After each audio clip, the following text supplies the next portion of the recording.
قربان جائیں کیا نظارہ ہوگا۔ لبیک لبیک کی صدا آ رہی ہے، دے کون رہے ہیں؟ مدینے والے محبوب صلی اللہ علیہ وسلم۔ حضور اس لشکر حسن کو لے کر، اس نور بھرے قافلے کو لے کے، یہ کون ہے جو حضور کے ساتھ سارے نکلے ہیں؟ یہ کون ہے سارے؟ یہ وہ فیروز بخت سعادت مند لوگ ہیں کہ ان میں سے جس نے ایک دفعہ بھی ایمان کی حالت میں حضور کو دیکھا اور پھر خاتمہ بالخیر بالایمان کے ساتھ دنیا سے رخصت ہوئے، یہ وہ لوگ ہیں کہ ولی اگر 60 سال بھی سارا دن روزہ رکھے، ساری رات نفل پڑھے، ہر برائی سے بچے، لیکن پھر بھی کسی صحابی کے قدموں کی خاک تک کو نہیں پہنچ سکتا۔ اور صحابی زیارت سے بنتا ہے، ولی عبادت سے بنتے ہیں۔ نبی پاک صلی اللہ تعالیٰ علیہ وسلم کے وہ سارے صحابہ کون ہیں؟ الصحابہ النجوم، یہ حضور کی چاروں جانب یہ چمک رہے ہیں، انہیں خود میرے نبی پاک نے ستارے فرمایا۔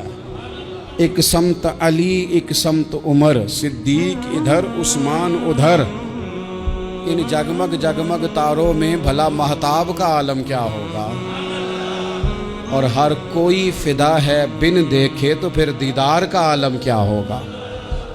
تو نبی پاک صلی اللہ علیہ وسلم نے یہ وہ موقع تھا، 9 ذی الحج، میدان عرفات، حضور صلی اللہ علیہ وسلم نے ظہر کی نماز ادا فرمائی اور پھر کچھ توقف کے بعد حضور کے لیے اونٹنی پر کجاوا سجایا گیا۔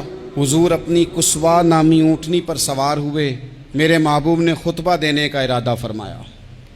رب کریم نے ارشاد فرمایا، الیوم اکملت لکم دینکم، آج میں نے تمہارے لیے تمہارا دین مکمل کر دیا ہے، مکمل ہو گیا دین، اس کے بعد کوئی اور دین نہیں آئے گا۔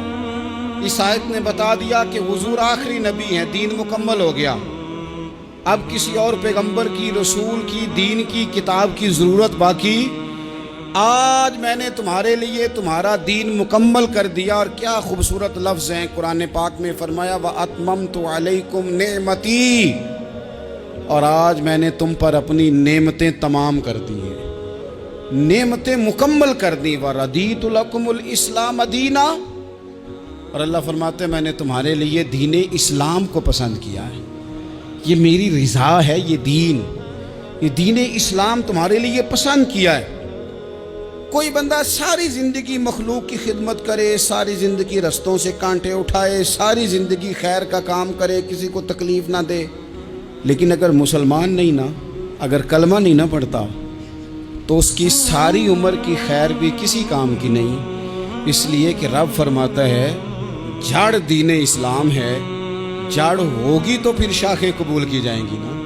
تو اگر جڑ ہی سرے سے نہیں ہے تو خیر کرنے کا معنی، کچھ لوگ کفار کی، مشرکین کی تعریف کرتے ہیں کہ جناب بلے بلے اتنے ویلفیئر کام ہو رہے ہیں، تو یاد رکھو سب سے ضروری جڑ ہے۔ قرآن پاک میں رب تعالیٰ نے منافقین، مشرکین اور کفار کے اعمال کی بنیاد اس طرح کی بتائی ہے کہ جس طرح پتھر پر تھوڑی گرد پڑ جائے، ذرا ہوا کا جھونکا ہے یا بارش آئے تو پتھر صاف کا صاف ہو جاتا ہے، ان کے اعمال اس طرح کے ہیں۔ اس خیر کا کیا مطلب کہ جس خیر میں ایمان ہی شامل نہیں؟ جب تک بندہ مومن نہ ہو اس کا کوئی عمل بھی اللہ کی بارگاہ میں قابل قبول نہیں ہوتا۔ یہ آیت نازل ہو گئی، فرمایا دین مکمل ہو گیا۔ او میرے بھائیو، خدا را سوچو، کوئی شے مکمل نہیں دنیا میں، کوئی شے، کروڑوں کا مکان بنا لو پھر بھی کوئی نہ کوئی نقص نکل ہی آتا ہے، کوئی دنیا میں شے مکمل ہے ہی نہیں۔ اگر کوئی شے مکمل ہے تو وہ مدینے والے رسول کا دین مکمل ہے۔ مکمل، جب ہم کہتے ہیں نا مکمل دین، تو لوگ سمجھتے ہیں تو شاید سادی سی بات ہے، یہ وہ والی بات ہے جو دنیا میں کہیں نہیں پائی جاتی۔ جب یہ آیت نازل ہوئی تھی نا، تو بخاری میں موجود ہے، ایک بہت بڑا یہودیوں کا عالم حضرت عمر فاروق رضی اللہ تعالیٰ عنہ سے کہنے لگا، یہ جو تم پر آیت نازل ہوئی ہے نا کہ دین مکمل ہو گیا، یہ اگر ہم پر نازل ہوتی نا، تو جس دن یہ آیت نازل ہوئی ہوتی ہم نے ہر سال اسی دن کو عید بنا لینا تھا کہ دین مکمل ہو گیا، الیوم اکملت لکم دینکم، دین مکمل ہو گیا، ہم تو عید بنا لیتے۔ تو حضرت عمر کہنے لگے ہم پر بھی بڑا فضل ہے، جس دن آیت نازل ہوئی تھی عرفہ کا دن بھی تھا اور جمعے کا دن بھی تھا، ایک نہیں دو عیدیں تھی مسلمانوں کی، دو عیدیں تھی مسلمانوں کی، دو۔ عزیز بھائی، دین مکمل اللہ نے دیا، اور حضرت عبداللہ ابن عباس رضی اللہ تعالیٰ عنہ نے تو ایک مقام پہ اس کا ذکر بھی کر دیا۔ جب ان سے کسی یہودی نے کہا نا یہ آیت ہمیں ملتی تو ہم عید مناتے، تو فرمایا تم ایک مناتے نا، ہماری دو تھیں اس دن۔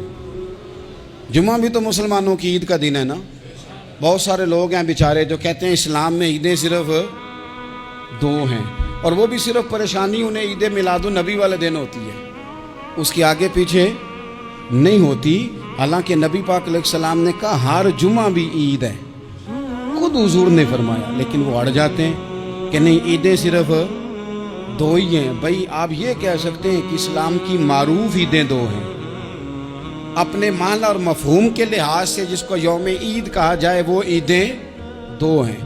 نبی پاک صلی اللہ تعالیٰ علیہ وسلم نے میدان عرفات میں خطبہ دیا۔ یہ جو واعظ و نصیحت ہے نا، خطبہ، تقریر، یہ دنیا کر رہی ہے، کرتی رہے گی، کرتی چلی آئے گی، اور اس کو میرے نبی پاک علیہ السلام نے پسند فرمایا۔ خیر کی بات کرنے والے کو حضور نے دعا دی۔ محبوب فرمانے لگے اللہ جو میری حدیثیں یاد کر کے آگے پہنچائے اس کے چہرے کو تر و تازہ رکھنا۔ یہ ابلاغ دین بہت بڑی بات ہے اگر کوئی خلوص نیت سے کرے، لیکن کائنات ارضی میں وہ جو حضور کا خطبہ حجۃ الوداع ہے، وہ دستور ہے، وہ منشور ہے۔ انسانی حقوق پر اس سے بڑا چارٹر نہ پہلے کبھی تھا نہ قیامت تک دوبارہ بن سکتا ہے۔ اس کو خطبہ حجۃ الوداع کیوں کہتے ہیں؟ ایک تو مطلب یہ کہ حضور نے یہی آخری حج کیا، اور دوسری بات یہ تھی کہ اس خطبے کے تھوڑے ہی عرصے بعد میرے نبی پاک نے وصال ظاہری فرمایا۔